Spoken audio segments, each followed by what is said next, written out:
여러분께서 큰 박수로 환영해 주시기 바랍니다. 정장선 평택시장님을 비롯한 본 행사의 주요 대빈분들께서 지금 입장하고 계십니다. 계속해서 따뜻한 박수로 맞이해 주시기 바랍니다.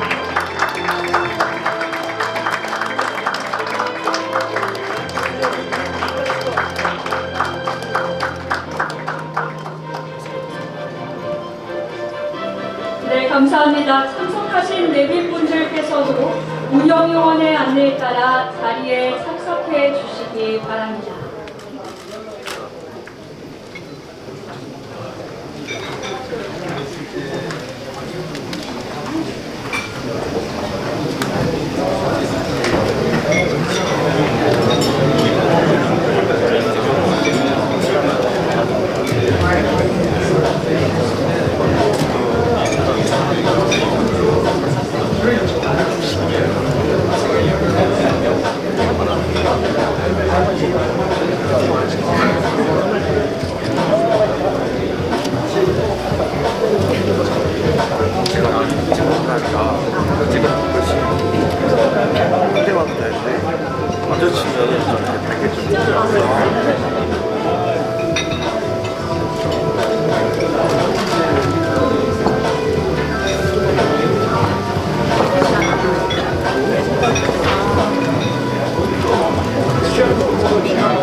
네, 그럼 오늘 포럼을 본격적으로 시작하기에 앞서 먼저 몇 가지 안내 말씀드리겠습니다.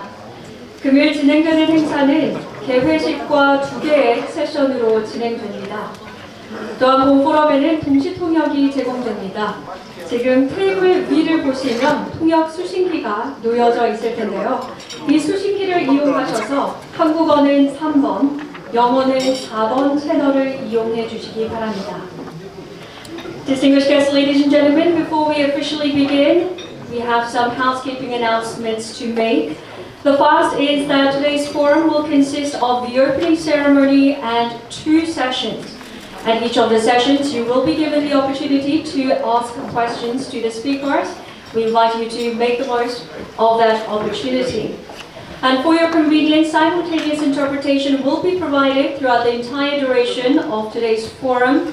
Please use the devices placed on the table in front of you and tune into channel 3 for Korean and channel 4 for English. Thank you very much. Let us begin. 네, 여러분 안녕하십니까? 인사드리겠습니다. 저는 2024 평택 국제평화안보포럼의 사회를 맡은 아나운서 서미소랑입니다. 반갑습니다.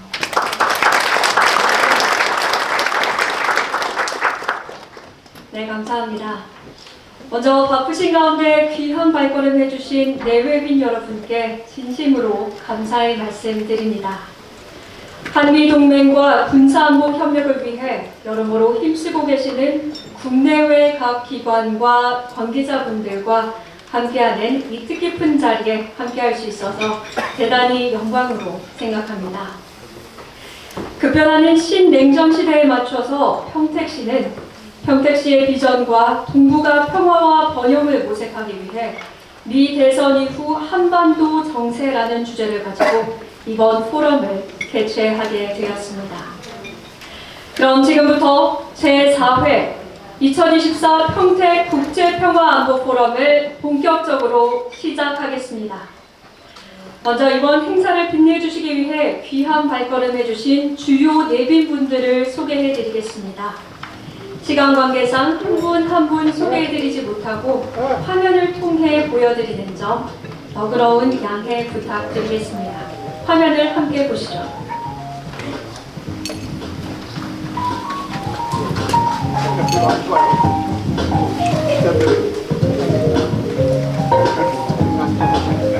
Pakai kecil apa?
참석해주신 모든 분들께 감사의 말씀드립니다. 서로를 위해 박수 부탁드리겠습니다. 네, 이렇게 많은 분들께서 소중한 시간을 내어주셨는데요. 저희가 화면을 통해 소개해드리지 못한 분들 또한 이 자리에 참석해 주셨습니다. 대단히 감사드립니다. 그럼 본격적으로 행사의 시작에 앞서 2024 평택 국제평화안보포럼의 주제 영상 상영이 있겠습니다. 화면을 함께 보시겠습니다. 전 세계를 충격에 빠뜨린 러시아 우크라이나 전쟁의 장기화, 중동 전쟁의 뿌리 깊은 갈등, 미국, 중국의 끝없는 패권 전쟁, 그리고 끊임없이 대두되고 있는 중국의 대만 침공설까지 세계 평화와 안보가 위협받고 있는 가운데 2024 미국 대선에 전 세계가 그 어느 때보다 주목하고 있습니다. 국제 정세를 결정짓는 최대 변수이자 새로운 정세의 시작, 미 대선 이후 한반도의 정세는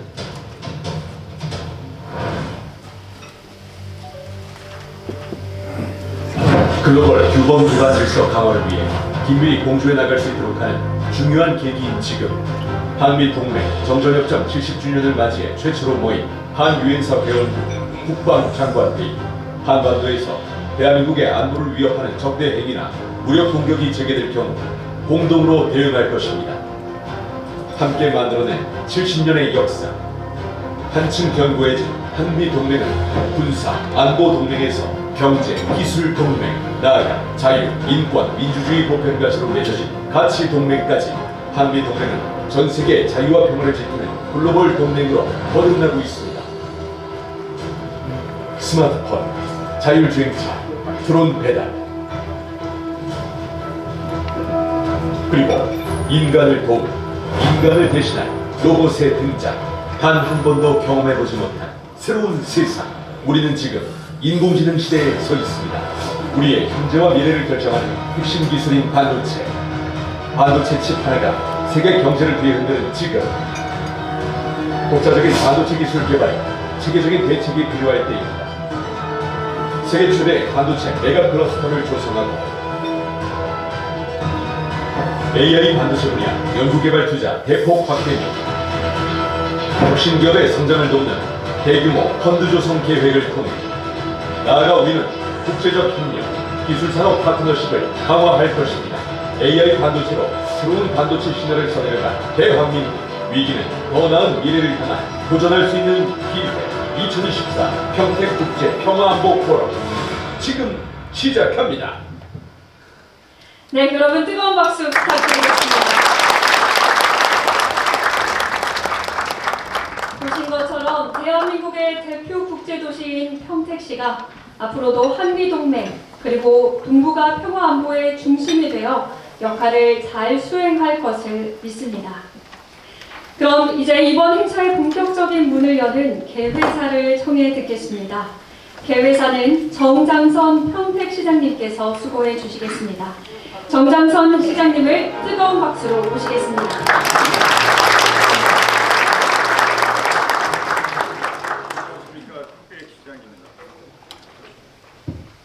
안녕하십니까. 평택시장 정장선입니다. 지난해에 이어 2024 평택국제평화안보 포럼을 개최하게 된 것을 기쁘게 생각합니다. 오늘 포럼을 위해 기조연설을 해주시는 반기문 전 유엔 사무총장님께 깊이 감사를 드립니다. 특별연설을 해주시는 박영선 전 중소벤처기업부 장관님, 주 러시아 대사를 역임하신 유성락 국회의원님, 그리고 참여해주신 모든 전문가 패널 여러분께도 감사의 말씀을 드립니다. 오늘 축사를 해주시는 조태열 외교부 장관님, 그리고 홍경 국회의원님, 그리고 로버트 브라운 미사단 작전부 수장님께도 감사를 드립니다. 존경하는 내외 기빈 여러분, 우리는 지금 급변하는 국제 정세의 한가운데 서 있습니다. 그리고 미국에서는 트럼프 전 대통령이 제47대 대통령으로 다시 선출을 되었습니다. 대통령 선거 결과 하루 뒤인 오늘 그 의미와 향후 한반도 정세를 논의하는 것은 큰 의미가 있다고 생각을 합니다. 한미동맹 역시 단순 1차원적 군사동맹에서 경제기술동맹의 포괄적 관계로 변화하고 있습니다. 한미동맹의 발전 과정에서 또한 주한미군의 보금자리인 평택시 역할을 모색해 나간 것은 매우 중요한 과제입니다. 오늘 포럼을 통해 제시된 여러 전문가분들이 진강과 해법을 시정에 적극 접목함으로써 평택시가 한미동맹과 동북아 평화를 이끌어가는 안보 중심 도시, 경제, 기술, 문화 등 다양한 분야에서 선도적 역할을 수행하는 국제도시로 발돋움할 것을 기대합니다. 자리에 함께해 주신 모든 분들이 건승을 기원하면서 인사 말씀을 마치도록 하겠습니다. 감사합니다. 네, 감사합니다. 정강선 평택시장님의 개회사였습니다. 대단히 감사드립니다. 다음 순서로 오늘 이 포럼에 참석해 주신 분들을 환영하는 환영사가 있겠습니다. 환영사는 강정구 평택시의회 의장님께서 전해주시겠습니다. 뜨거운 박수로 모시겠습니다.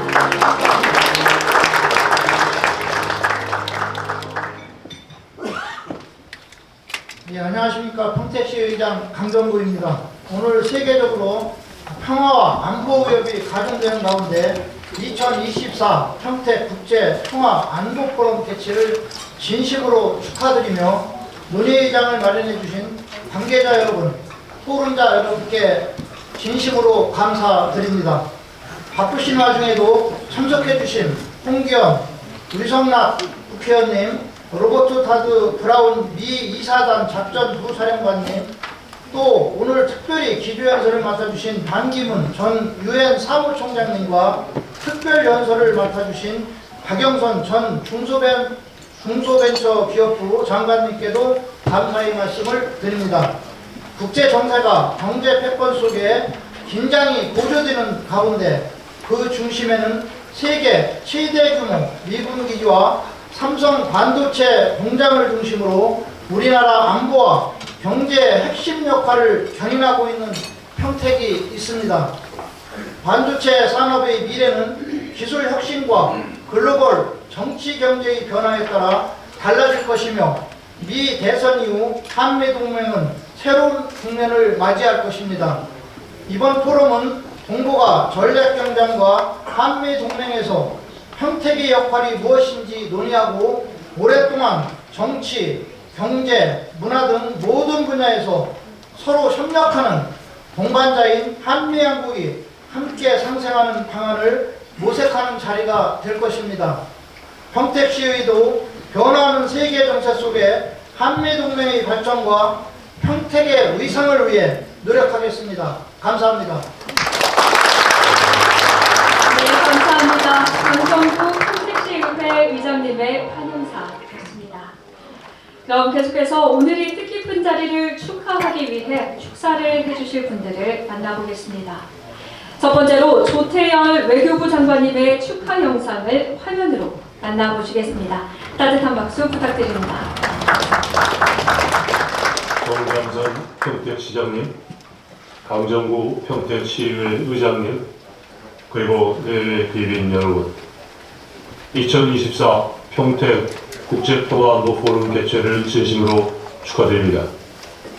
올해는 전 세계 70개 이상의 나라에서 세계 인구의 절반 이상이 선거에 참여하는 문자 그대로 정치적 격동의 한 해입니다. 그 중에서도 전 세계 이목이 가장 집중되었던 미국 대선이 치러진 직후에 미 대선 이후 한반도 정세를 주제로 개최되는 오늘 이 포럼은 그 어느 때보다 시의적절한 토론의장이 될 것입니다. 한미동맹은 지난 70여 년간 도전과 위기를 함께 이겨나가며 인도태평양 지역의 자유, 평화, 번영의 핵심 축으로 굳건하게 자리 잡았고 미 행정부가 바뀌더라도 흔들림 없이 발전해 나갈 것이라는 확고한 신뢰의 기반 위에 서 있습니다. 이는 오늘날 한미동맹의 발전상을 통해 더욱 분명하게 입증되고 있습니다. 윤석열 정부는 지금까지 이어져 내려오는 한미동맹에 대한 미 조야의 초당적 지지를 바탕으로 미국 신행정부와 함께 한미동맹을 더욱 안정적으로 발전시켜 나가기 위해 최선의 노력을 다할 것입니다. 저는 지난주 워싱턴을 방문하여 제6차 한미 외교 국방장관 회의에 참석하고 돌아왔습니다. 이번 회의에서 한미 양국의 외교 국방장관들은 북한군이 러시아 파병을 포함한 불법적인 러브 군사협력을 강력히 규탄하고 북한이 어떠한 도발에도 단호히 대응할 수 있는 굳건한 한미연합방위태세를 재확인하였습니다. 북한의 완전한 비핵화라는 공동의 목표와 한미 고위급 확장 억제 전략 협의체, 한미 핵협의 그룹 등을 통한 지속적인 확장 억제 강화 의지도 거듭 확인하였습니다. 대한민국은 그동안 자유와 민주주의 토양 위에서 혁신과 비핵화 정신을 고양하며 경제 기술 발전에 매진해온 결과 이제는 전 세계의 경제 및 핵심 기술 발전을 선도하는 미국의 핵심 파트너가 되었습니다. 이에 따라 한미동맹은 전통적인 안보 영역을 넘어 경제뿐만 아니라 반도체, 양자, 우주, 사이버 분야 등 첨단 기술로 협력의 외연을 확대해 왔습니다. 한미동맹이 이처럼 가장 성공한 동맹으로 발전해 올 수 있었던 것은 양국 정부와 국민들의 든든한 지지와 성원이 있었기 때문이지만 그 중에서도 우리 국군 장병과 주한미군의 기여와 헌신을 빼놓을 수 없습니다. 올해는 미 8군 사령부 창설 80주년을 맞이하는 뜻깊은 해입니다. 이 8군 사령부는 주한미군의 핵심 전력이자 제임스 벤플리트 사령관의 한반도 자유 수호 의지가 살아 숨쉬는 것입니다. 벤플리트 장군은 6.25 전쟁에 직접 참전해 중공군의 공세를 막아냈을 뿐만 아니라 함께 참전한 부하들을 잃는 큰 아픔을 겪으면서도 끝까지 책임있게 임무를 완수하신 분입니다. 자유를 사랑하는 국민은 자유를 수호할 의지를 가져야 한다는 벤플리트 장군의 말씀처럼 우리 국민은 자유를 수호하겠다는 의지로 무장하여 오늘과 같은 성숙하고 번영된 자유민주국가를 이루어낼 수 있었습니다. 평택시는 주한미군의 보금자리이자 한미동맹과 확장억제의 심장이요 한반도 평화안정의 요새입니다. 평택시에는 세계 최대 규모이자 최고 수준의 시설을 갖춘 해외 단일 미군 기지인 캠프 험프리스가 자리 잡고 있을 뿐만 아니라 삼성이 자랑하는 세계 최대 규모의 반도체 클러스터도 평택에 있습니다. 안보와 경제를 떼어놓고 얘기할 수 없는 경제안보 융합시대 주한미군의 연합이자 첨단 산업협력의 핵심지로서 평택시가 갖는 중요성은 아무리 강조해도 지나치지 않을 것입니다. 외교부가 지난 5년간 굿 레이버 프로그램을 통해 평택시의 활동을 적극 지원해오고 있는 것은 이러한 평택시의 중요성을 누구보다 잘 인식하고 있기 때문입니다. 외교부 유일의 지방조직인 평택 소파 국민지원센터는 우리 국민과 주한미군 간 교류 증진에도 크게 기여하고 있습니다. 외교부는 앞으로도 주한미군의 안정적 주둔 환경을 조성하기 위해 아낌없는 지원을 이어나가겠습니다. 그동안 평택 국제평화안보 포럼을 통해 한미동맹에 대한 우리 국민들의 인식 제고에 크게 기여해 오신 정장선 시장님과 평택시 관계자 여러분께 다시 한번 감사의 말씀을 드리며 오늘 포럼에서 한미동맹의 미래를 위해 의미 있는 제안이 많이 나오기를 기대에 마지 않습니다. 감사합니다.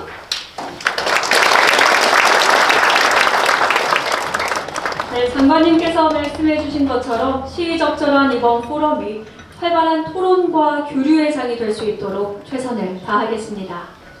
그럼 계속해서 분위기를 이어가 보겠습니다. 다음으로 홍기원 평택시 국회의원님의 축사가 있겠습니다. 따뜻한 박수 부탁드립니다.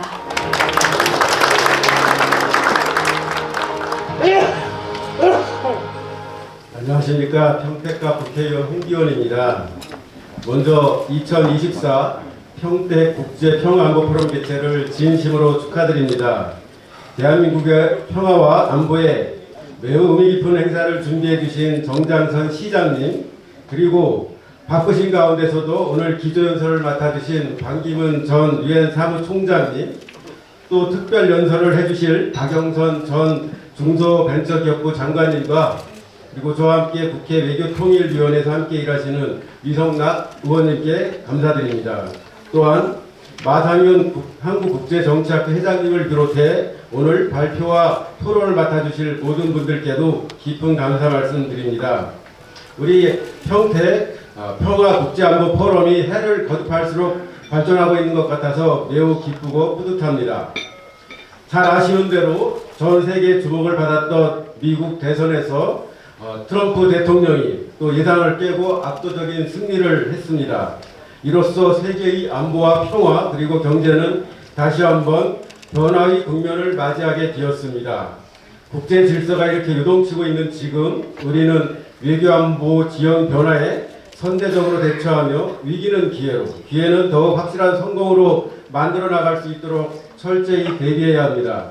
미국발 보호무역주의 불확실성에 대비해서 경제 활로를 모색하고 대한민국 경제의 핵심인 반도체 산업의 대응 방향을 마련할 필요가 있습니다.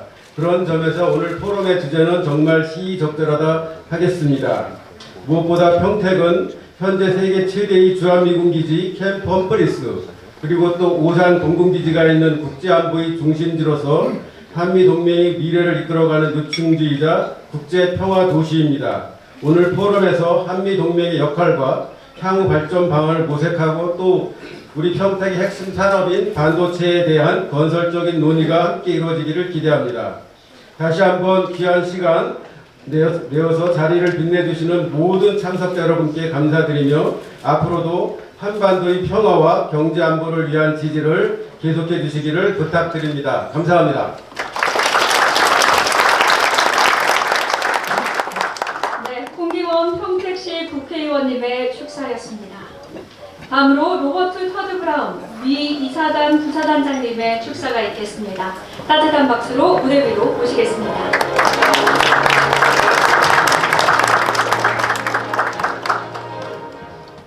Secretary General, Mayor Jung, distinguished guests and friends, on behalf of the 2nd Infantry Division Commanding General, General Lombardo, thank you for the honor of addressing this distinguished forum.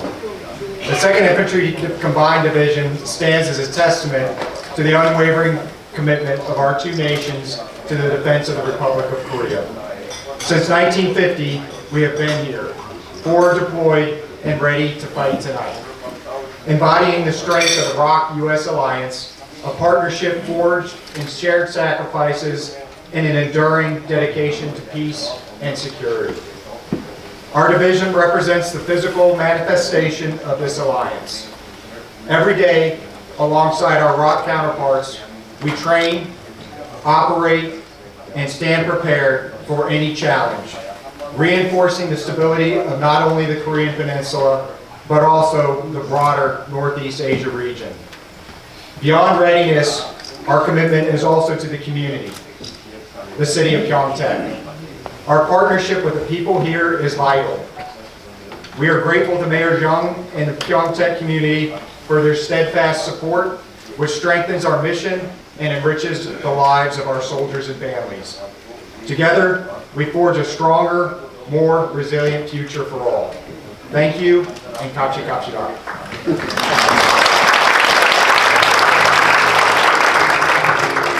네, 로버트 터드 브라운 미 이사단 부사단장님의 말씀처럼 같이 갈 수 있도록 노력하겠습니다. 네, 그럼 이번에는 기조연설 순서인데요. 기조연설은 반기문 전 UN 사무총장님께서 준비해 주셨습니다. 반기문 전 UN 사무총장님을 뜨거운 박수로 모시겠습니다.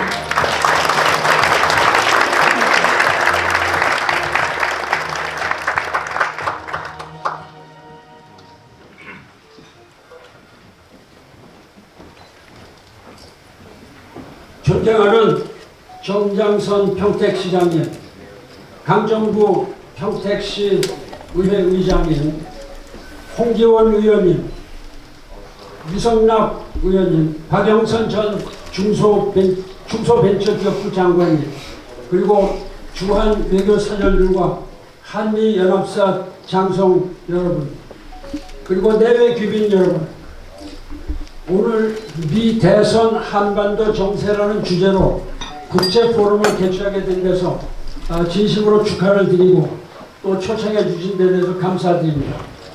미국 대선 결과 트럼프 대통령의 당선이 결정되어서 미국의 자국 우선주의 정책 기조가 강화될 것으로 예상됩니다. 향후 트럼프 대통령의 정책이 한미 동맹과 한미일 협력 관계에 영향을 줄 가능성이 있고 반도체 등 한미 통상 협력 분야에 영향을 줄 가능성이 있다는 점을 예상할 수 있습니다. 이에 대해서 우리 정부가 충분히 대비를 해야 합니다. 한미 간에는 동맹 관계와 더불어 경제적으로도 상호 의존 관계가 심화되고 있으며 자유민주주의 시장 경제의 가치를 공유한다는 점을 확고하게 인식하고 어떤 상황에도 흔들리지 않고 나가야 할 것입니다. 존경하는 내외 주민 여러분, 평택은 세계 최대 주한미군 기지와 세계 최대 반도체 공장이 소재해서 지정학적, 전략적, 경제안보 차원에서 매우 중요한 요충지입니다. 평택시는 2023년 10월 국제평화도시로 선정되었습니다.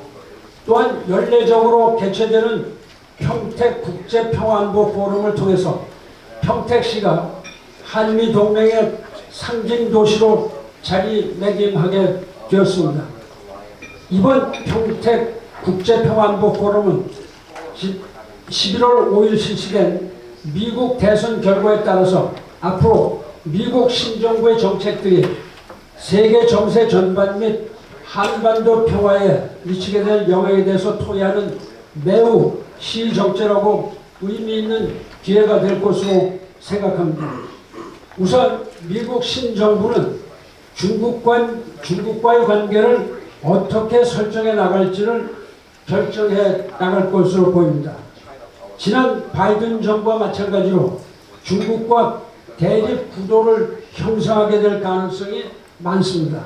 그리고 경우에 따라서는 협력해 나가는 한편 대립과 경쟁의 관계를 지속할 가능성이 크다고 봅니다. 현재 미중 관계가 과거 냉전 시대의 미소 간의 이념적 대립과는 다르지만 경제와 군사 그리고 첨단 기술 면에서 치열한 경쟁을 하게 될 것이므로 향후 국제정세에 미치는 영향은 과거 미소 간의 대립 못지 않을 것으로 생각됩니다. 바이든 정부 이전에 미국은 중국과의 협력을 통해서 중국을 미국 중심의 기존 국제 질서에 순조롭게 편입될 가능성이 크다고 보았지만 지금은 기존 국제 질서에 대한 도전으로 인식하고 있습니다. 앞으로 미국은 중국을 견제하면서 미국 우위를 유지하기 위한 노력을 더욱 강화해 나갈 것으로 보입니다. 미중 간의 관계는 우리로서도 대한민국으로서도 매우 중요한 요소입니다. 앞으로 이를 주의 깊게 관찰하면서 우리의 국익에 맞는 외교 정책을 수립해 나가야 할 것입니다. 존경하는 대외 기분 여러분, 현재 한반도 정세는 매우 큰 변화를 맞이하고 있습니다.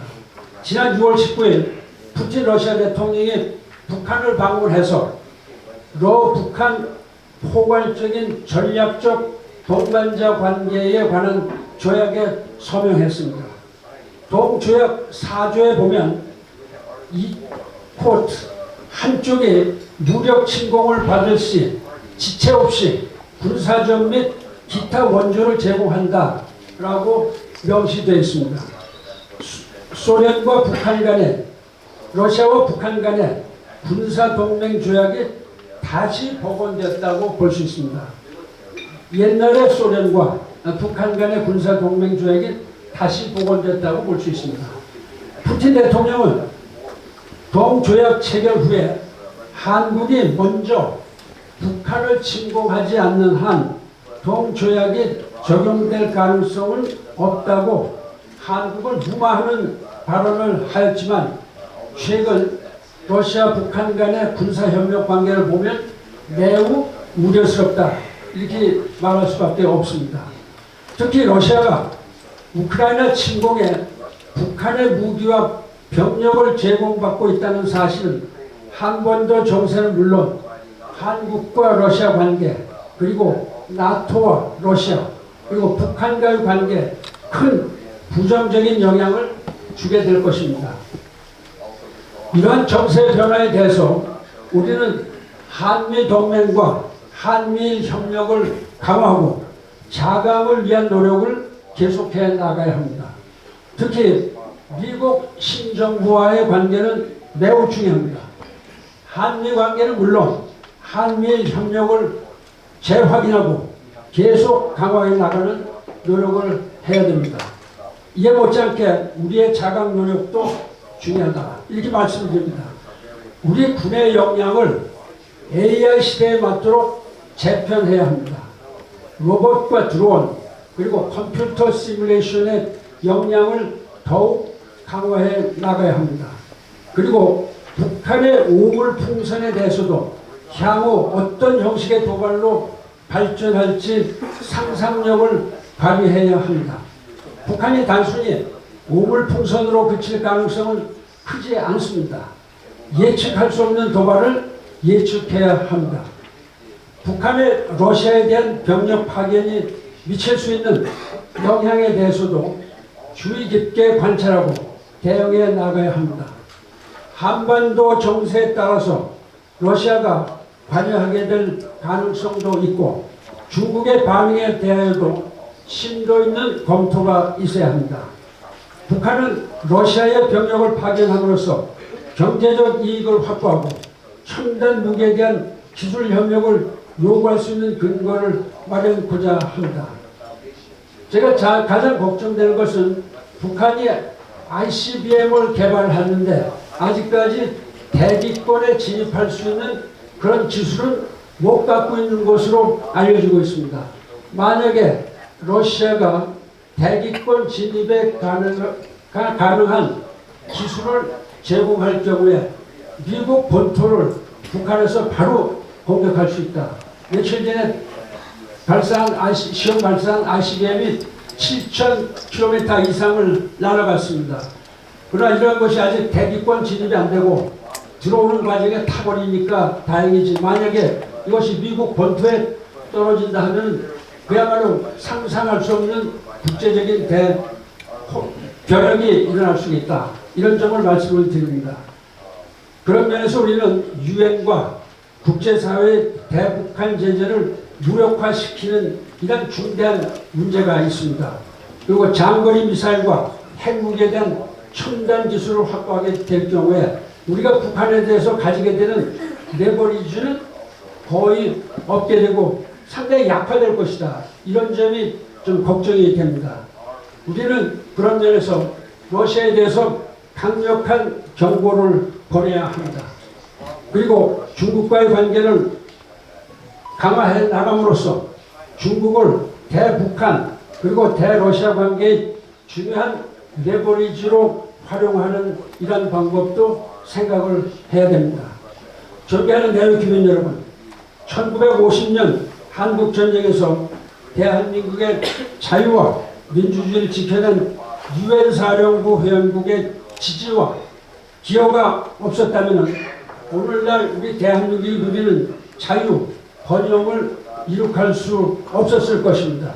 이러한 점에서 한국전 참전 용사들은 영웅이라는 칭호를 받기에 충분하다라고 생각합니다. 평화는 평화로울 때 지켜야 한다는 불문율이 있습니다. 그것처럼 주한미군은 전쟁 재발 방지 및 북한의 도발 대응 등 한반도의 안정과 평화를 위해서 기여를 해왔습니다. 특히 금년은 주한미군 창설 80주년이 되는 뜻깊은 해이며 평택의 주한미군 기지는 지금까지 배운 것처럼 앞으로도 지속적인 기여를 할 것으로 확신하고 있습니다. 이런 차원에서 영내 평화와 안정을 위한 주한미군의 역할을 중시해서 지난 6월 미국 상원과 하원이 현재 28,500명의 주한미군을 유지하기로 한 국방수권 법안을 초당적으로 통과시킨 것은 중요한 의미가 있다고 생각합니다. 평택 주한미군 기지에는 주한미군 사령부뿐만 아니라 유엔사 사령부도 같이 소재하고 있습니다. 한반도 안정과 평화를 유지하는 것은 미국의 전략적 이해와 유엔사 회원국의 이해가 일치한다고 할 수 있습니다. 따라서 지난 8월 독일이 유엔사 회원국으로 가입한 것은 한반도 안정이 유럽과 전 세계의 중요함을 인식시키는 매우 의미 있는 일이라고 생각합니다. 여기서 제가 한 가지 우리 대한민국 국민이 참 간과하고 있는 이런 사실에 대해서 한 가지 참고로 말씀을 드립니다. 6.25 전쟁이 났었을 때 6월 27일, 1950년 6월 27일 안전보장이사회가 만장일치로 한국에 군사를 파견해달라 이런 점을 결정을 했습니다.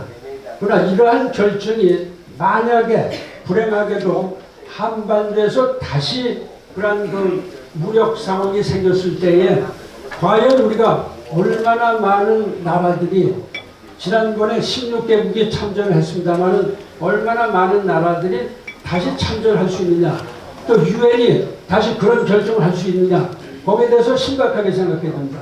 저는 지금 러시아가 당연히 거부권을 생각할 테고 또 중국도 아마 거부권을 생각할 겁니다. 그런 경우에는 유엔이 취할 수 있는 조치는 하나도 없다. 그럼 결과적으로 지금 현재 있는 유엔사, 또 일본에 있는 유엔사 후방사령부 이런 거를 동원해서 최대한도로 이 바이래터럴 관계에서 우리가 도움을 받는 이런 상황이 될 것이다. 이런 점을 우리 국민들이 간과하고 있습니다. 전쟁이 나면 유엔이 다시 도와주겠지 이런 생각을 하고 있는데 그거는 아니다. 유엔은 평화유지군이 많이 있습니다. 제가 사무총장 할 때는 12개 지역에 유엔 평화유지군을 보냈습니다. UN Peacekeeping Forces. 그러나 지금 우리가 가지고 있는 유엔사는 Peacekeeping Forces가 아닙니다. 그러면 United Nations Command, United Nations Forces와 United Nations Peacekeeping Forces는 어떻게 다르냐? UN Peacekeeping Force는 안전보장이사회 결의에 따라서 파견되는데 이 무기를 사용할 수 있는 권한이 없습니다.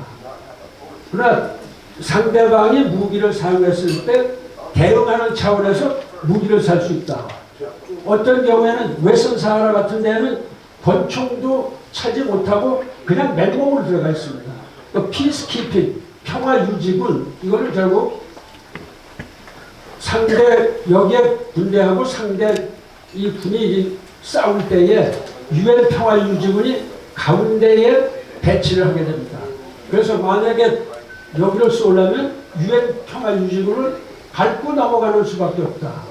결국은 그러한 그 상황이기 때문에 우리가 대한민국 국민들이 유엔 평화유지군과 유엔사령부의 기능 여기에 대해서는 확고한 명백한 인식을 가지고 거기에 대한 그 기대를 상당히 그 유엔사를 우리 강화해야 된다. 이런 점을 좀 제가 다시 한번 강조를 드립니다. 존경하는 내외 국민 여러분, 미국 신정부는 김정은과의 직접 거래는 물론 우크라이나 전쟁, 중동에서의 이스라엘과 하마스, 헤즈볼라의 분쟁에 적극 개입하게 될 것으로 생각이 됩니다. 그리고 중국과의 관계에 있어서 남중국 해와 대만 주변 지역에서의 평화와 안정을 이룩하는 것도 중요한 과제가 될 것입니다. 그러나 우리로서는 한반도의 평화 안정 그리고 번영을 위해서 미국 신정부와 긴밀한 관계를 유지하고 동맹으로서 상호 이익이 되는 관계를 강화해야 합니다. 지금 사실은 우리 대한민국 국민은 너무 안이한 생각을 하고 있다. 특히 이 경우에 제가 정치권에 대해서 한 말씀 좀 쓴소리, 좀 충언을 드리겠습니다. 지금 대한민국에 전쟁이 나면 여야 없습니다. 그러나 지금 우리는 너무 자유를 만끽하고 있는 거 아니냐. 완전히 평화시대다 라고 생각하고 있습니다. 지금 유엔군이 배치해 있는 나라는 전 세계에 한국뿐이 없습니다. 그거를 이해를 하셔야 됩니다. 그러면 미국이 과거 이라크에 보내고 아프가니스탄에 보내고 뭐 여기 보낸 건 뭐냐? 그거는 미국이 자기들 돈으로 자기들 병력을 개별적인 차원에서 보낸 것이다. 유엔군과는 저는 무관합니다. 한국군이 이락에 가서 싸웠고 아프가니스탄에 가서 싸웠죠. 그건 유엔과 전혀 무관한 겁니다. 미국의 코올리션 연합군으로서 우리가 자발적으로 병력을 파견한 것이다. 유엔과 전혀 무관한 것입니다. 따라서 우리 국내의 여러 가지 그 정치 지도자 여러분들께서 그야말로 우리가 처하고 있는 현실이 얼마나 어려우냐. 더군다나 미국의 새로운 정부가 들어갔을 때 트럼프 대통령 지난 4년 한국 갔지 않습니까? 지난번에. 그렇기 때문에 여러 가지 불가측한 상황이 많이 생길 겁니다. 이런 데 대해서 우리가 스스로 대비하지 않으면 도와줄 사람은 없다. 우리 스스로 지켜야 된다. 거기에 물론 우리 유엔사 주한미군 상당히 큰 힘이 되겠죠. 이런 주한미군의 중요성, 유엔사의 중요성을 우리가 스스로 좀 더 자각하고 제발 이런 정치적인 분장을 가지고 국민들을 실망시키는 이런 일이 없었으면 좋겠다. 제가 전직 유엔 사무총장으로서 전 세계에 어떤 나라는 왜 이렇게 해서 잘못 살고 그야말로 가난의 구렁텅이에서 벗어나지 못하냐. 왜 어떤 나라는 계속 분쟁에만 있느냐. 그건 제가 눈으로 똑똑히 10년간 봤습니다. 제가 많은 세계 지도자라고 많은 다툼도 했습니다. 논쟁도 많이 했고요. 그러나 이들이 각성을 못하면 결과적으로 지금 이러한 상황이 됐습니다. 대한민국은 6.25 전쟁이라는 참화를 거치고 남북한의 대립 이런 관계에 있어서 그래도 세계 10대 경제대국으로 성장한 세계 유일한 나라입니다. 도움을 받던 나라로부터 남에게 도움을 주는 세계 유일한 나라가 되어 있습니다. 유럽이나 미국들은 이미 부강한 나라서 이 사람들은 도너 간추이죠. 그러나 도너 리시빙 간추에서 도너 기빙 이런 나라는 우리나라뿐이다. 이런 점을 우리 자랑스럽게 생각해야 되고 우리 스스로 아끼지 않으면 아무도 우리를 도와줄 수 없다. 이런 점을 다시 한번 강조합니다. 존경하는 대외교민 여러분, 끝나기 전에 간단히 한 말씀만 더 드리겠습니다. 지금 안보보다 더 시급한 것은 기후변화 위기입니다. 기후변화는 아무도 가리지 않습니다. 한국에 살든 미국에 살든 어떤 아프리카에 살든 기후변화는 모든 세계 지구와 인류에 대해서 상당히 빠르게 아주 무서울 정도로 닥쳐오고 있습니다. 기후변화 위기에 모든 나라가 직면했습니다. 더구나 트럼프 당선으로 인해서 기후위기 대응을 위한 국제적 협력이 더 어려워질 가능성이 있습니다. 제가 얼마나 힘들어서 파리 기후변화 협정을 체결했습니다. 트럼프 대통령이 취임하자마자 3, 4개월 내에 그 파리 기후변화 협정에서 미국의 세계에서 가장 중요한 리더 국가가 탈퇴를 했습니다. 탈퇴를 4년간 해서 그때 4년간에 입은 여러 가지 리퍼커션, 영향 이런 것이 지금 우리가 겪고 있는 이런 기후위기 현상이다. 기후위기는 현실적인 위협이 되고 있습니다. 모든 인류가 공동으로 닥치게 되는 재앙입니다. 국가 간의 무력 분쟁에 비교할 수 없는 전 인류의 생존에 관한 문제다. 세계적으로 유례없는 폭염, 이상기온, 해수면 상승, 이런 기후변화에 따른 자연재해가 끊임없이 일어나고 있습니다. 기후위기는 자연재해뿐만 아니라 국가 간 간극을 벌려놓고 기후 불평등, 기후 인권의 문제까지 불러오고 있습니다. 2015년 채택된 지속가능 개발 목표 SDG, 파리 기후변화 협약은 지구촌의 모든 나라들이 한 마음으로 매일매일 노력하지 않으면 결코 실현될 수 없는 어려운 과제입니다. 어느 때보다 기후위기 문제가 심각한 때 기후변화 대응을 위한 세계적인 과제를 이행하기 위해서는 과감한 목표를 설정하고 이행해야 됩니다.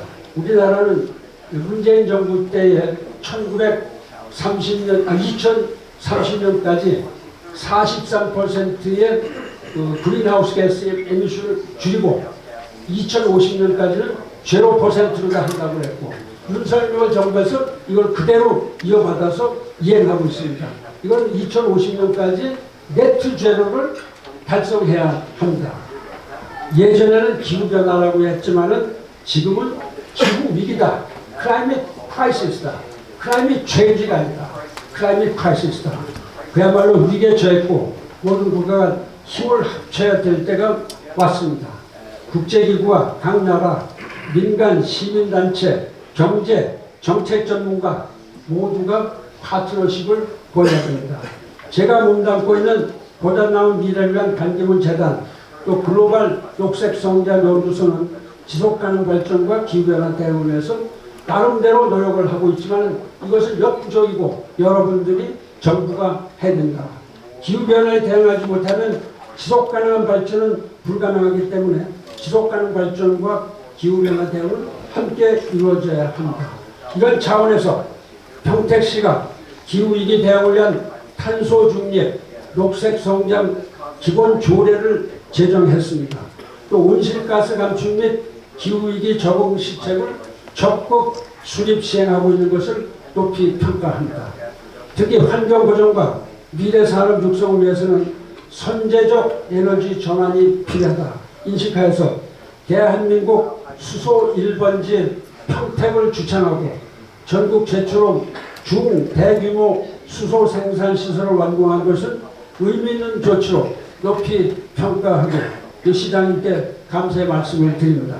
평택시가 반도체, 수소 등 미래 산업 육성과 지역 균형 발전 등 꾸준한 노력을 한 결과 2024년 대한민국 지속가능한 도시평가에서 국내 228개 기초지방자치단체 중 가장 살기 좋은 도시 중 하나로 평가된 것을 축하합니다. 중요한 내용은 곧 마감을 하겠습니다. 평택시는 우리 경제 안보를 위해서 매우 중요한 역할을 하고 있습니다. 제1위 도시 반도체 도시 평택시는 이미 반도체 특화 도시로 지정해서 카이스트 대학교가 설립되고 평택 소재 대학에서 많은 반도체 핵심 인력을 배출하게 되면 평택은 반도체 공급망 확보 및 나아가서 대한민국 경제 안보에 핵심적인 역할을 할 것으로 생각하고 이 정장선 시장님과 또 훌륭하신 리더십 여기에 대해서 높이 평가를 합니다. 평택시에 거주하는 시민, 주한 미군 등 외국인이 함께 공제하는 국제평화도시 평택으로 나아감으로써 평택시가 추진하는 희망으로 도약하는 평택시의 밝은 미래상을 만들어가고 세계 속의 인류도시로 도약해 나가시를 바랍니다. 그리고 다시 한번 강조하지만 한미 동맹의 중요성을 아무리 강조해도 지나침이 없다. 지난 70년 이상 유지해온 한미 동맹 체제가 북한에 지속되는 도발에 적극 대응하고 나아가서 동북아 및 세계 평화를 위해서 기여할 수 있기를 바랍니다. 앞으로 이러한 여정은 계속될 것이고 유엔 사령부의 협력과 기대를 기대합니다. 이번 다시 한번 국제평화안보4럼 개최를 축하드리고 우리 모두 힘을 다 합쳐서 이 부강하고 안전하고 평화로운 또 세계 모범이 가는 대한민국을 만들기 위해서 다 같이 노력하시기 바랍니다. 감사합니다. 기조연설을 진행해주신 안기문 전 유엔 사무총장님께 다시 한번 뜨거운 박수 부탁드리겠습니다.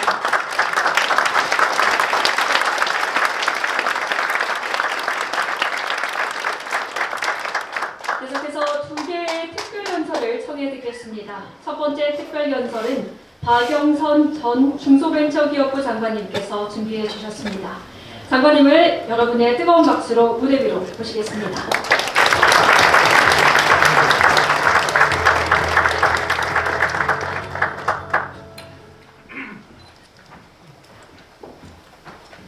네, 여러분 이렇게 만나 뵙게 돼서 반갑습니다. 그리고 초대해 주셔서 감사합니다.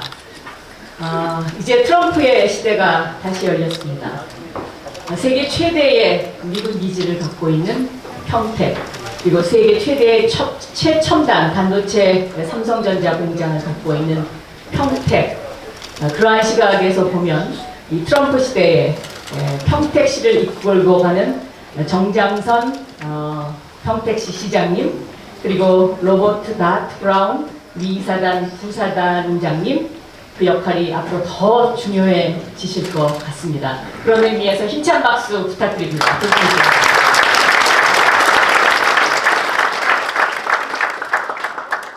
제가 오늘 여러분에게 말씀드릴 제목은 우주의 탄생, 생명의 탄생, 그리고 AI의 출현입니다. 왜 AI의 출현이 이러한 3대 사건 중에 하나가 되는지를 지금부터 설명드리도록 하겠습니다. 지금 보시는 이 사진, 에드워드 프레드 킨입니다. 미국의 컴퓨터 과학자이고 디지털 물리학의 창시자로 잘 알려져 있습니다. 그가 138억 년의 우주 역사의 3대 사건으로 우주의 탄생, 생명의 탄생, 그리고 AI의 출현, AI의 탄생을 꼽았습니다. 지금 우리가 맞이하고 있는 AI의 출현은 에드워드 프레드킨의 말처럼 새로운 우주의 탄생을 얘기할 만큼 우리의 미래를 바꿀 빅뱅입니다. 그리고 우리는 그런 시대에 살고 있고 우리는 그런 시대를 부정할 수 없습니다. 2024년 미국 대선, 이 대선은 138억 년의 우주의 역사 3대 사건 가운데 하나인 AI의 출현이 가져올 앞으로의 AI 시대 청사진과 맞물려서 마치 1, 2차 산업혁명 이후의 지구의 재편과 같은 대전환기를 예고하고 있습니다. 특히 세계 강대국들의 충돌 속에 한반도 정세가 긴장되어 가고 있는 가운데 치러져서 그 결과에 촉각을 곤두세울 수밖에 없었죠. 2차 세계대전 이후에 1, 2차 산업혁명 시대의 패권을 영국으로부터 넘겨받았던 미국은 그 후 미국의 지위를 넘보던 소련과 일본을 무너뜨리거나 따돌렸습니다.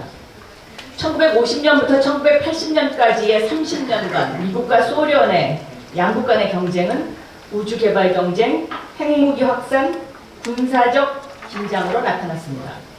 그러나 1957년 소련의 세계 최초 인공위성 스푸트니크의 발사 이후에 1991년 12월 소련의 멸망까지는 불과 34년밖에 걸리지 않았습니다. 세계 최고의 기술 보유국에서 한 나라가 해체되기까지 불과 34년밖에 걸리지 않았다는 것은 많은 것을 시사합니다. 1991년 소련의 해체 이후 미국은 그 누구도 넘볼 수 없는 초강대국 패권 국가가 되었지만 당시 노라고 말할 수 있는 일본으로 대변되는 일본의 경제 성장과 도전 그리고 기술 혁신이 한때 미국을 위협했습니다. 1987년부터 일본은 미국의 1인당 국민소득을 추월했고 미국이 다시 일본을 따라잡은 것은 2001년이 돼서입니다. 결국 미국을 삼킬 것 같던 일본은 일본 엔화와 독일 마르크화의 평가 절상 협정이 체결된 1985년 프라자 협정을 계기로 또한 일본산 반도체에 대한 관세 부과로 잃어버린 10년을 시작하게 됩니다. 미국과 소련의 패권 전쟁, 일본의 미국 위협 배경의 핵심에는 바로 반도체와 기술혁명이 있었습니다. 소련도 미국의 반도체 투자를 알고 있었지만 기술 탈취 혹은 카피에 방점을 두고 있어서 따라가지 못했습니다. 지적 재산권을 쥐고 있던 미국은 초반에는 반도체 제조 기술을 일본에 넘겼지만 일본이 미국을 위협하자 일본의 반도체 수출에 관세를 부과하면서 G2 국가 일본을 견제하기 시작했습니다. 이때 삼성전자가 반도체를 만들겠다고 선언하고 그 이후로부터 지금까지 대한민국이 반도체 제조 분야의 메모리 분야에서 세계 최첨단을 달려오게 된 것입니다. 반도체를 한마디로 쉬운 단어로 표현하면 계산기입니다. 1991년 걸프전의 승리를 가져온 유도무기, 토마호크, 스텔스기 모두 반도체 개발입니다. 우주 개발 역시 마찬가지입니다. 결국 계산기 반도체의 연산력 싸움이었죠. 미국은 선두주자로서 이러한 반도체 항해사의 운전대를 절대 놓치지 않으려고 그동안 대규모 투자와 기술 혁명을 이끌어왔고요. 그 결과 1, 2차 산업혁명은 영국에서 시작됐지만 약 100년 후에 3, 4차 산업혁명은 미국이 주도하게 됩니다. 이제 5차 산업혁명을 맞은 이 시점에 미국은 중국의 도전을 받고 있습니다. 2001년 중국의 WTO 가입 이후에 중국의 급속한 경제 성장은 미국의 가장 큰 위협이 되어버렸습니다. 중국은 세계 제조업의 중심이 되었고 군사적, 기술적, 경제적 영향력을 크게 확장했습니다. 특히 2010년 일본으로부터 G2 국가를 쟁취한 중국은 시진핑 집권 이후에 미국에 대한 도전을 서슴지 않습니다. 2015년 시진핑 주석은 중국의 반도체 굵기 전략을 발표합니다.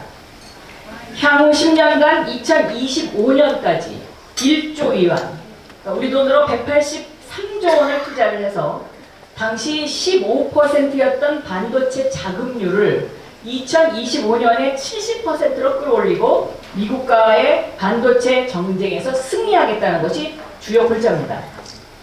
이 2022년이 바로 내년으로 다가왔고 우리는 AI 시대라는 또 다른 우주 빅뱅의 시대를 맞이하고 있습니다. 물론 중국이 반도체 분야에서 내년에 자금률 70%를 달성하지는 못할 것으로 보입니다. 그러나 이미 중국은 내수 시장에서 전기 자동차의 중국 브랜드 점유율이 80%에 이르고 그 힘을 빌어서 세계 최대의 전기 자동차 수출 국가가 됐습니다. 이 전기 자동차는 곧 반도체로 만들어진다고 해도 과언이 아닙니다. 전기 자동차는 배터리, 자율주행 등 미래 모빌리티의 플랫폼과 같은 그러한 산업이기 때문에 중국 전기 자동차의 성공은 많은 것을 암시하고 있습니다. 세상은 늘 세계를 지배하려는 패권국과 여기에 도전하는 지배와 도전의 싸움의 연속입니다. 1991년 걸프전의 대승, 그리고 1991년 소련 멸망 이후 지난 30년은 미국 주도의 세계화와 자유무역주의 시대였습니다. 그러나 이제 지난 30년의 자유무역주의 시대는 끝났습니다. 트럼프 대통령의 당선은 더욱 보호무역주의를 가속화시킬 것입니다. 미국과 중국의 지배력 확장과 도전을 위한 싸움, 산업적, 군사적 싸움도 한층 더 가속화, 전략화될 것으로 보입니다. 그 핵심에 바로 반도체 AI가 있습니다. 반도체는 대한민국 수출 품목 가운데 20%를 차지하는 주력 품목입니다. 2023년 기준으로 한국 반도체 수출에서 중국이 차지하는 비중은 약 57%입니다. 특히 메모리 반도체의 경우에는 전체 수출의 73%가 중국과 홍콩으로 수출되고 있습니다. 이러한 고래 싸움 속에서 대한민국 반도체는 위기를 맞고 있습니다. 만약 중국의 반도체 자금률이 전기 자동차처럼 80%를 넘어서고 그들의 계획처럼 내년에 70%가 된다고 가정했을 때 대한민국 반도체 산업의 미래는 어떤 모습이어야 할까요? 특히 평택은 대한민국 반도체의 미래이기에 이 질문은 우리를 긴장시킵니다. 앞으로의 반도체, AI 산업이 미국을 중심으로 하는 새로운 공급망과 중국을 중심으로 하는 공급망으로 양분화될 것이기 때문에 더욱 그렇습니다. AI 시대의 반도체 산업 전략은 지금까지의 모습과는 분명히 달라야 됩니다. 메모리 위주였던 대한민국의 지금까지의 반도체는 이 메모리는 자본이 많이 투입되는 장치 산업이었고 같은 것을 반복적으로 찍어내는 형태의 산업이었기 때문에 그래서 대기업 위주의 경제 구조가 유효했습니다. 그러나 AI 시대의 반도체 산업은 주문자 생산으로 그 형태가 바뀌고 그동안의 반도체 체계 공급망 구조도 이제 서서히 바뀌고 있을 뿐만 아니라 이제는 대기업 하나만 잘해서 되는 산업 구조로는 살아남을 수가 없습니다. 생태계, 즉 에코시스템을 만드는 것이 매우 중요합니다. 반도체 성공의 방정식이 바뀌고 있다고 할 수 있죠. 최근 반도체 사슬 구조 속에서 가장 주목받고 있는 엔비디아의 20년 전을 돌이켜봅니다.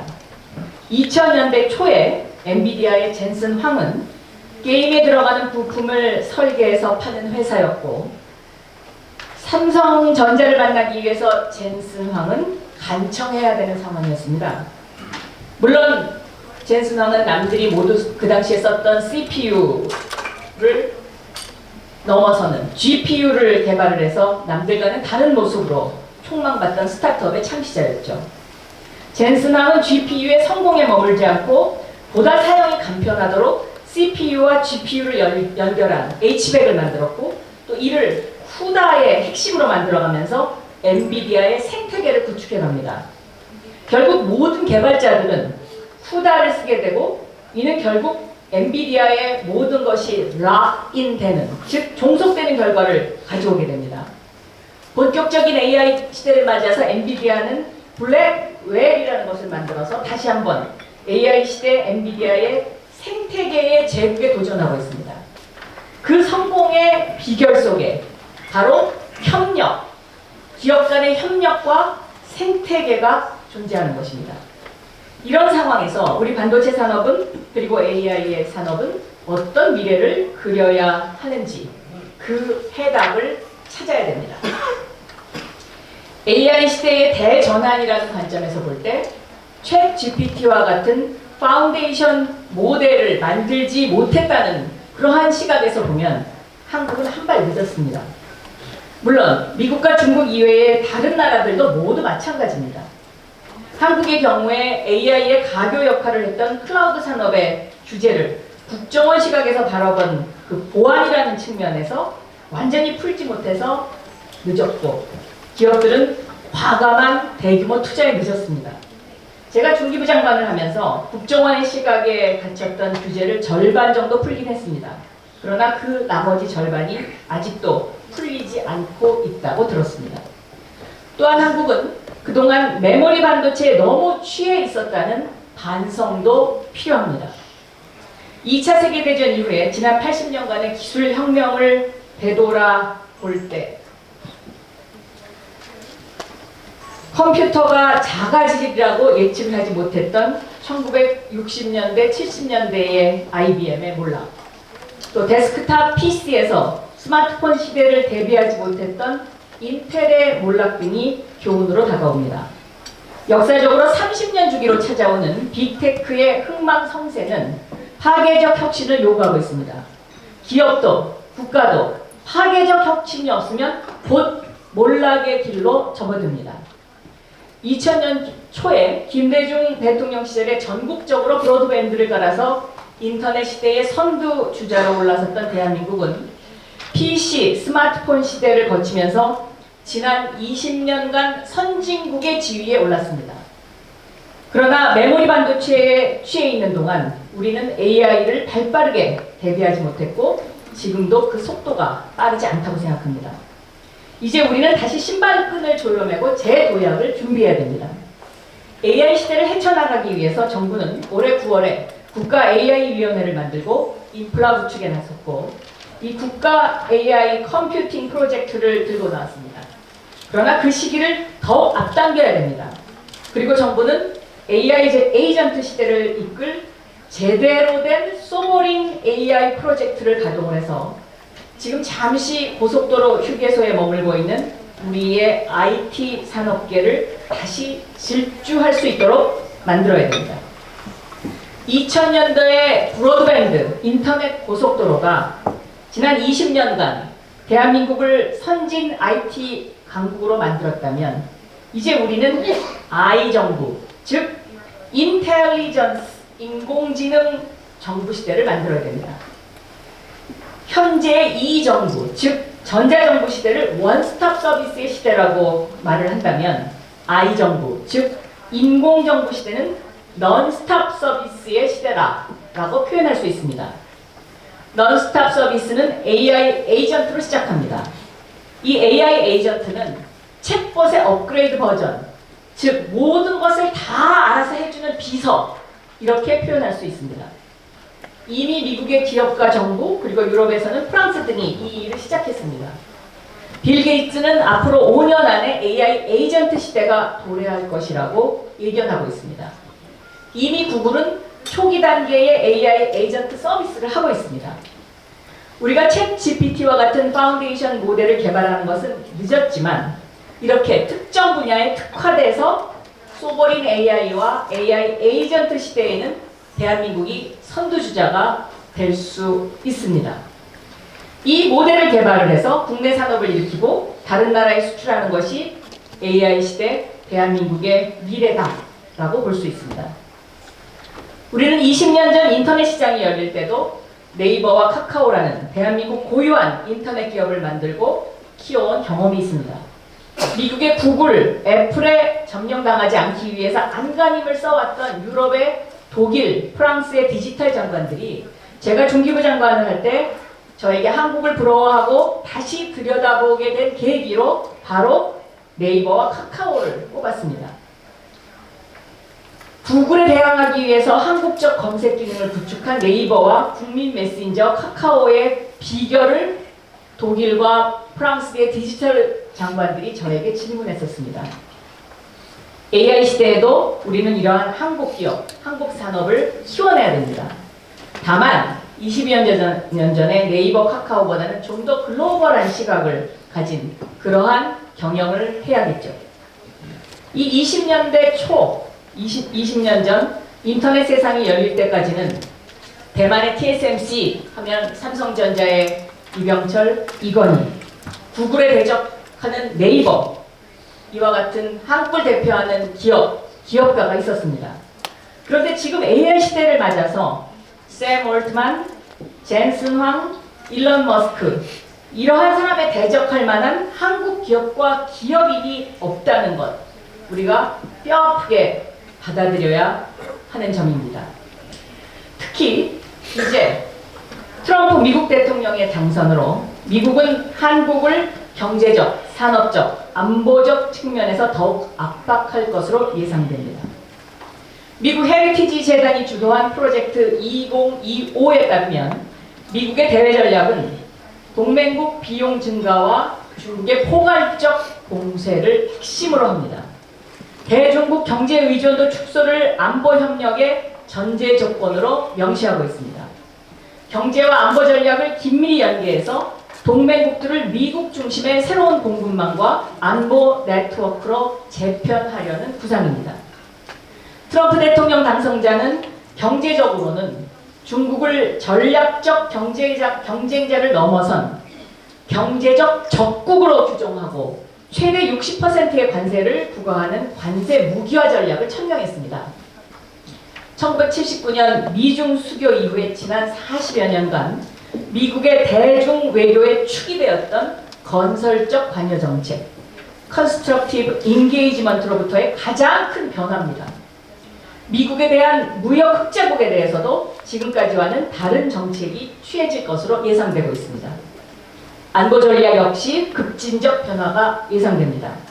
트럼프 대통령이 언급한 100억 달러 규모의 방위비 분담금은 이러한 맥락에서 나온 것입니다.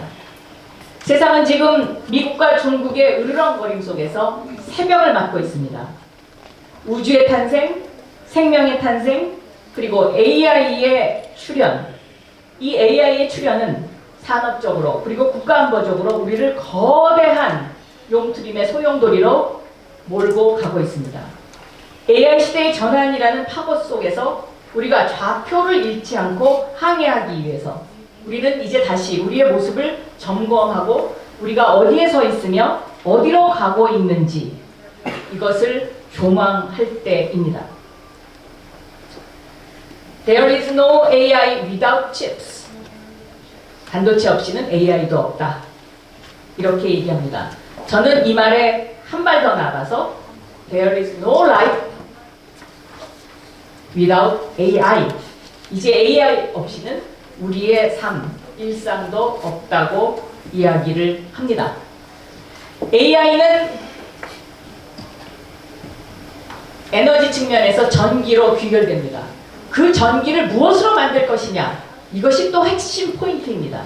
그런데 평택이 수소에너지를 들고 나왔습니다. 이것은 매우 중요한 결정이다 라고 생각합니다. AI는 이제 생각의 속도를 넘어서 그리고 시간의 속도, 시간의 연금술이다. 그리고 이를 경제산업적 시각에서 보면 빛의 속도와 같은 생산성의 질주다 라고 표현할 수 있습니다.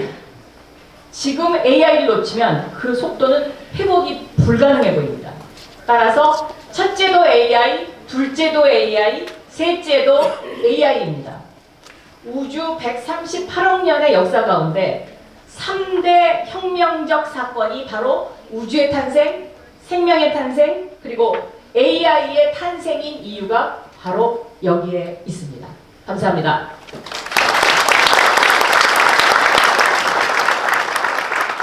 열성적인 특별연설을 진행해주신 박영선 전 중소벤처기업부 장관님께 다시 한번 뜨거운 박수 보내드리겠습니다.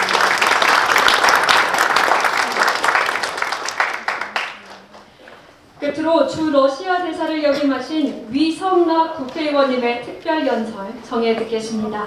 의원님을 여러분의 따뜻한 박수로 무대 위로 모시겠습니다.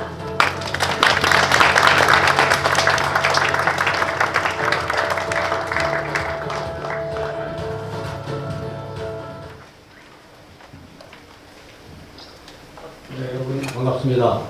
더불어민주당 국회의원 위성락입니다. 지금 4회째를 맞이하는 평택 국제안보평화 포럼에 오신 여러분들한테 주변 국제정세와 한미동맹 그리고 한국역의 과제에 대해서 말씀드리게 되어서 영광으로 생각합니다. 과거에 한냉전 초기에 우리는 국방 외교를 통해서 중국, 러시아와 수교하는 성공을 거둔 바 있습니다. 그때 우리 사회에는 우리가 한반도에서의 냉전에 승리했다는 인식이 충만했었습니다. 북한은 자신의 후원국이었던 러시아와 중국이 한국과 수교를 한 상황에서 북한은 미국, 일본과 관계 개선이 되지 않자 고립감, 위기감 속에서 생존을 명분으로 핵개발을 시작하게 됩니다.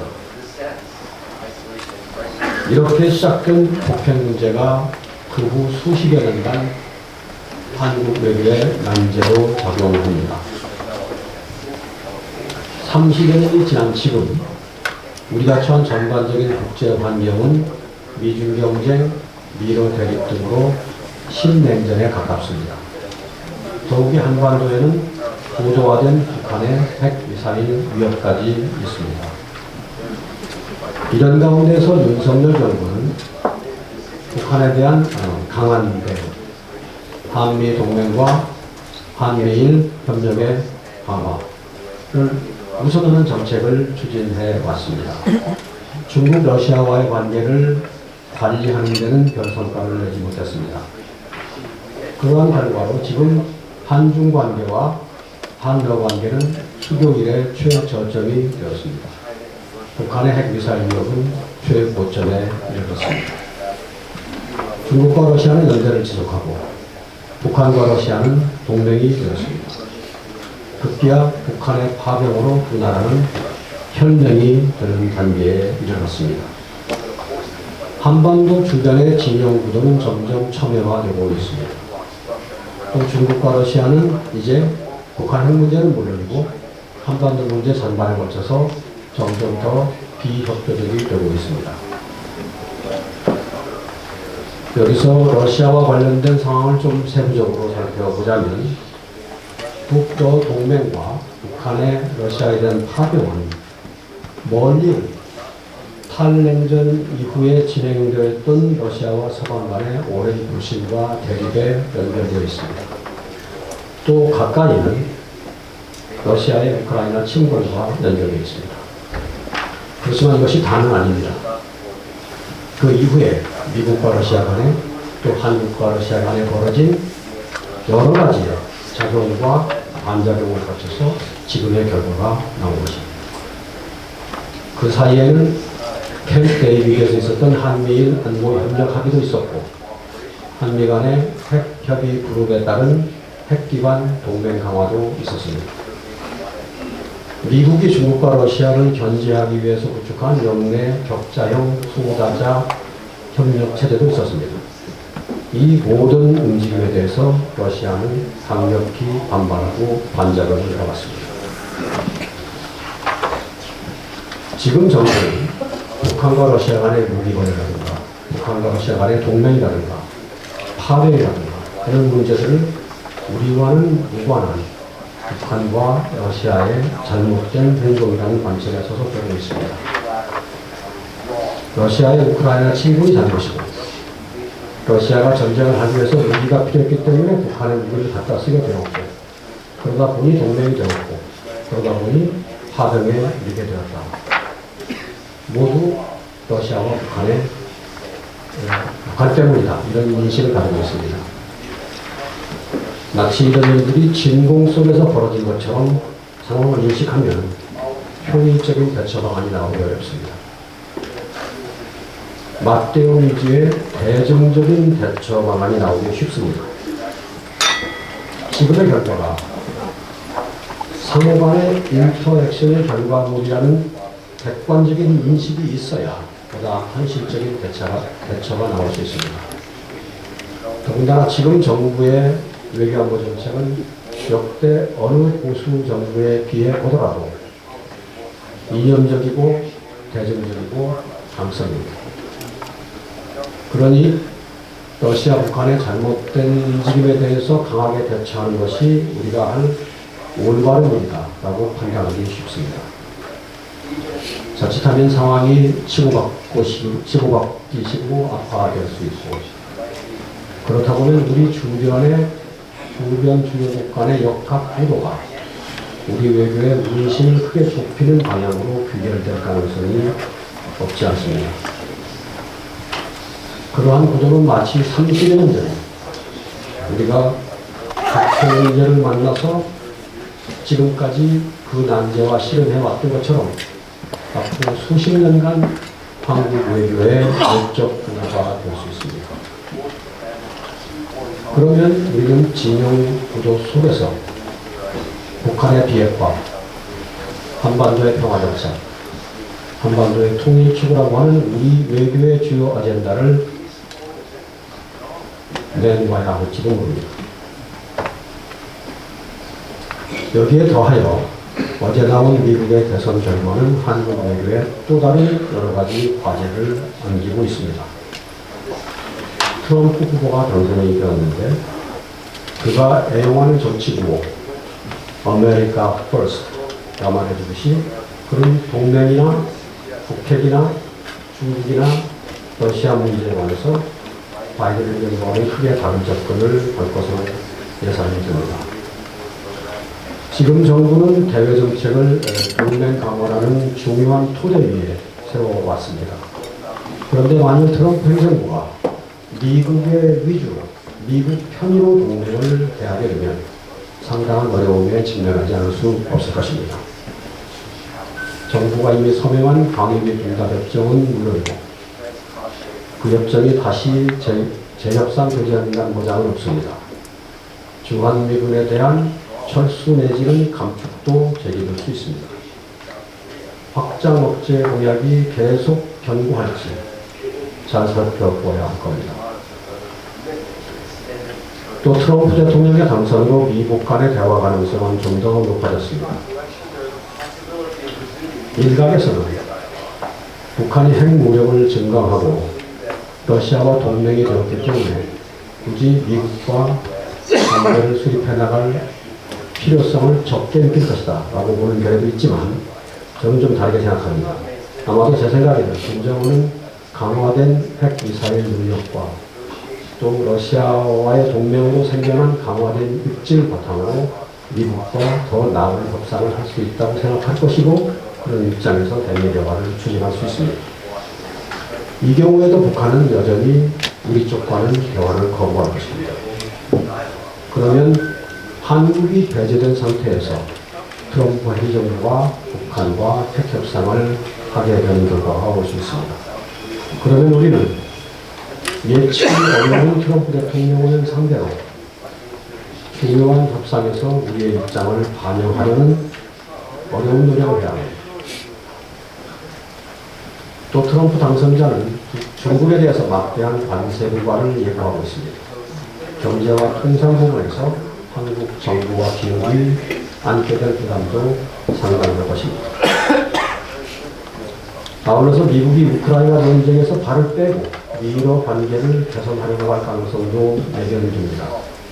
이러한 분위기에서 한국이 러시아 우크라이나 전쟁 상황에 군사적으로 어느 정도로 관여하는 것이 적절한지 많은 검토가 새롭게 필요할 것입니다. 요컨대 지금의 국제 정세와 한반도 주변 정세는 대립적이 되어가고 있고 트럼프의 당선으로 그 난이도는 좀 더 더해졌습니다. 한국으로서는 트럼프의 시대에 적절한 방식으로 한미 동맹과 한미 협력을 발전시키면서도 악화된 중국, 러시아와의 관계를 관리할 방안을 마련해야 할 것입니다. 그러려면 종래 해오던 것처럼 먼저 미국, 일본과의 관계를 강화하고 이를 기초로 중국, 러시아와의 관계를 꾸려나간다는 대미 대일정책 별도, 대중 대화정책 별도식 접근을 다시 생각해봐야 하는 게 아니냐고 봅니다. 오히려 처음부터 미국, 일본, 중국, 러시아에 대해서 통합되고 조율된 전략과 좌표를 갖고 이를 기초로 주변 기능에 대해서 총체적으로 홀리스틱한 접근을 하는 것이 보다 낫다고 생각합니다. 거기에 기반해서 미, 중, 미러가 전반적인 경쟁 대립 속에 있더라도 사안별로는 협력할 영역을 분리해 내도록 설득하고 그 속에 한반도의 비핵화와 한반도의 평화정책이 자리하도록 한국이 나서서 더 많은 노력을 할 필요가 있다고 생각합니다. 제 말씀은 여기서 마치겠습니다. 감사합니다. 네, 다시 한번 위성락 국회의원님께 따뜻한 박수 부탁드리겠습니다. 네, 이렇게 모든 발표는 마치도록 하겠습니다. 이어서 단체 사진 촬영을 진행하겠습니다. 참석해주신 내외 귀빈 여러분께서는 저희 스텝의 안내에 따라 모두 무대 위로 이동해 주시기 바랍니다. 사진 촬영이 진행되는 동안 참석자 여러분께서는 잠시 자리에서 대기해 주시면 감사하겠습니다. 네, 포디움은 단상 밑으로 이동해 주시기 바랍니다. 다시 한번 안내 말씀드리겠습니다. 이제 단체 사진 촬영을 진행하겠습니다. 참석해주신 내외 귀빈 여러분께서는 저희 스텝의 안내에 따라 무대 앞에 서 주시기 바랍니다.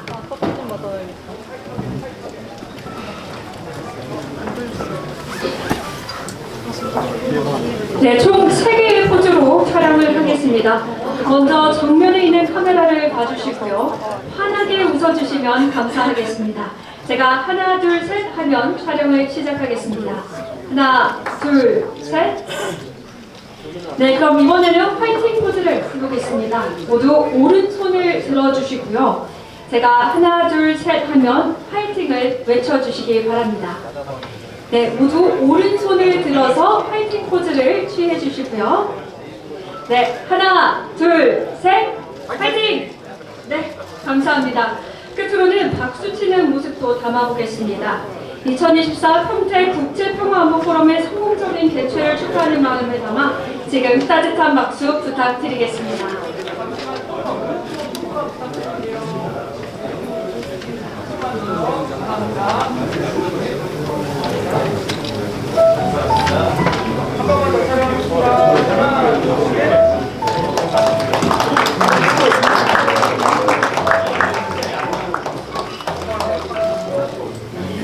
감사합니다. 촬영은 여기서 마치도록 하겠습니다.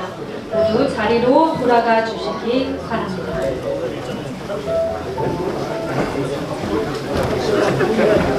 어디 갔어요?